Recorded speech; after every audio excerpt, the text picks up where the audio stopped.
Notes from Naija, because every day in Nigeria teaches me something that I didn't know I needed to learn: submission. I made a post and I talked about how I can sometimes feel uncomfortable being cared for in Nigeria. And that's because I realized I was raised to feel like I had to earn rest.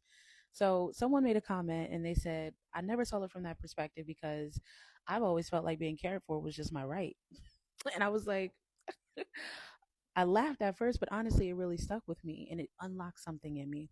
Because around the same time, I was observing my auntie interacting with her husband, and she's very traditional.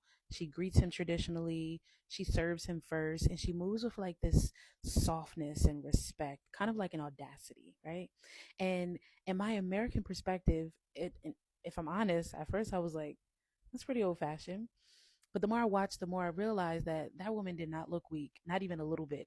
She looked secure, she looked calm, confident, and audacious, right? And it made me reflect as a Black American woman because many of us, I'm talking about me, I was raised to survive. I was told to go get the degree, make your own money, be independent, and never actually need a man. And while that made me very strong and independent, I also realized that it taught me to associate softness with weakness. But being in Nigeria is really showing me that African women, they see submission very, very differently. I mean, these women, they are still very educated. They build their own businesses, they work and they lead, but they also understand influence and the power of it. And honestly, Nigerian women, they have unlocked a secret superpower. They cracked the code. But somehow they still maintain their softness while also getting access to a lot of the things that they want: provision, protection, support, being cared for, partnership, all while doing it gracefully. And they do it without consistently fighting for power. That's the part that really challenged me because many women in America, me, we were raised to believe that power means providing and proving that you don't need a man. And many Nigerian women seem to understand that power can also look very soft. And that submission, when it's healthy, it's not about losing your voice.